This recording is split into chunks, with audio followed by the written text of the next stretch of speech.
नमस्कार, मैं पंडित पंकज गुरुजी त्र्यंबकेश्वर से। हम अनेक वर्षों से त्र्यंबकेश्वर क्षेत्र में कालसर्प, पितृदोष और अनेक प्रकार की धार्मिक विधि करवाते आ रहे हैं। यह विधि हम पिछले 4 पीढ़ी से करवा रहे हैं और मैं स्वयं यह पूजन पिछले 10 वर्षों से करते आ रहा हूँ। बहुत सारे लोगों के प्रश्न हमें हमारे यूट्यूब, इंस्टाग्राम, पत्र, यूट्यूब के माध्यम से और फोन के माध्यम से पूछे जाते हैं। ऐसे कुछ विशेष प्रश्नों के उत्तर आज आप सभी लोगों के सामने हम प्रदान करने जा रहे हैं।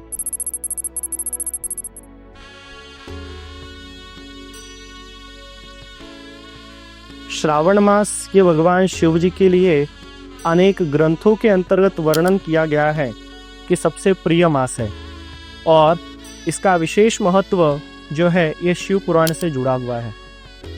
शिव पुराण के अंतर्गत वर्णन किया गया है कि भवानी शंकरो वंदे श्रद्धा विश्वास रूपिणौ याभ्याम वीरान पश्यन्ति सिद्धा शांतास्तमेश्वरो। भगवान शिव जी का जो पूजन है यह शिव पुराण के अंतर्गत बताया गया कि जब समुद्र मंथन हुआ और समुद्र मंथन के द्वारा उसमें से अनेक प्रकार के रत्नों की निर्मित हुई, जिसमें जब कालकूट नामक विष निकला तो वह भगवान शिव जी ने अपने कंठ में धारण किया। जब वह कंठ में भगवान शिव जी ने उस विष को धारण किया तो उनको अत्यंत यातनाएं होने लगी, अत्यंत कष्ट से वो ग्रसित हो गए, जो कि भगवान इंद्र को वो देखा नहीं गया। इंद्र ने जल की वर्षा की। जिस महीने में वो जल की वर्षा भगवान शिव जी के ऊपर की गई वह श्रावण मास चल रहा था।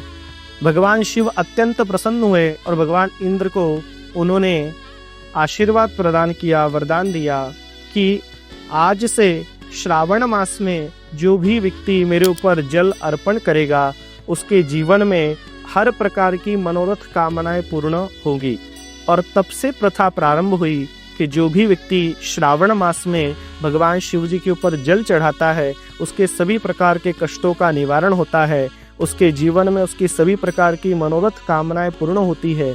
और कई ग्रंथों में ऐसा भी वर्णन किया गया है कि भगवान शिव और पार्वती यह श्रावण मास में 1 महीने के लिए पृथ्वी पर विचरण करने के लिए आते हैं और इसीलिए शास्त्रों के अनुसार माना जाए तो श्रावण मास ये भगवान शिव जी को सबसे प्रिय मास है। और जो भी व्यक्ति इस महीने में भगवान शिव जी का पूजन करता है उसकी सभी प्रकार की मनोरथ कामनाएं पूर्ण होती है।